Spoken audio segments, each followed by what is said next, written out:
ഗുജറാത്തിലെ രാജ്കോട്ടിൽ ഗെയിം സോണിലുണ്ടായ തീപിടുത്തത്തിൽ മരിച്ചവരെ തിരിച്ചറിയാൻ DNA പരിശോധന ഇന്നു മുതൽ. നടപടി പൂർത്തിയാക്കാൻ 7 ദിവസം വേണ്ടിവരും. കത്തിക്കരിഞ്ഞ മൃതദേഹങ്ങൾക്കിടെ ഉറ്റവരെ തിരയുന്നവരുടെ വേദനാജനകമായ കാഴ്ചയാണ് രാജ്കോട്ടിലെ സിവിൽ ആശുപത്രി മോർച്ചറിക്ക് മുന്നിൽ. പോലീസ് കേസെടുത്തതിന് പിന്നാലെ ഗെയിം സോൺ പ്രൊമോട്ടർമാർ ഒളിവിൽ പോയി. കാനഡയിൽ നിന്നെത്തിയ അക്ഷയ് ദൊലാരിയെയും ഭാര്യ ഖ്യാതിയും നാട്ടിലെത്തി രജിസ്റ്റർ വിവാഹം ചെയ്തതിന്റെ ആഘോഷ തുടർച്ചയ്ക്കാണ് TRP ഗെയിം സോണിലെത്തിയത്.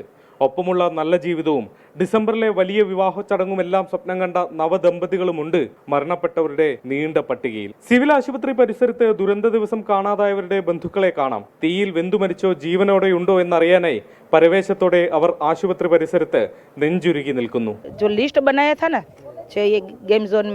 एक्सपायर हुआ उसमें लिस्ट में 5 का नाम ही नहीं है। तो मेरी सरकार से ये निवेदन है, पहले निवेदन में जो 5 का लिस्ट का नाम तो दो, ऐसा ही खून ले लिया क्यों, कैसे? പല വീടുകളുടെയും പ്രതീക്ഷയാണ് ഒറ്റ ദിവസം കൊണ്ട് കെട്ടുപോയത്. फैमिली में नहीं बताया, ये घूमने के लिए गया ये बताया. અત્યારે એના મા બાપ બીમાર પડી ગયા છે, એને કોઈ જાણ નથી કરી. એમ સમજી ગયા. DNA പരിശോധനാ ഫലം വരും വരെ അവരുടെ ആദിക്ക് അറുതിയില്ല. അതേസമയം ഗെയിം സോൺ പ്രൊമോട്ടർമാരിൽ 2 പേർ പോലീസ് പിടിയിലായിട്ടുണ്ട്. ശേഷിക്കുന്ന 5 പേർക്കായി തെരച്ചിൽ വ്യാപിപ്പിച്ചു. യാതൊരു അനുമതിയുമില്ലാതെയാണ് 3 വർഷക്കാലത്തോളം ഗെയിം സോൺ പ്രവർത്തിച്ചത്. ആവർത്തിക്കുന്ന ഇത്തരം വലിയ ദുരന്തങ്ങൾ ഗുജറാത്തിൽ ജനങ്ങൾക്കിടയിൽ വലിയ രോഷമാണ് ഉണ്ടാക്കുന്നത്.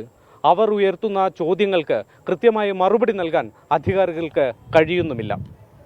രാജ്കോട്ടിലെ സിവിൽ ആശുപത്രിയിൽ നിന്നും വരുൺ വീനാർക്കൊപ്പം ശ്രീനാഥ് ചന്ദ്രൻ, 24. വിധി ദിനത്തിൽ 24 മാജിക് ജൂൺ 4 ചൊവ്വാഴ്ച രാവിലെ 5 മണി മുതൽ 24-ൽ.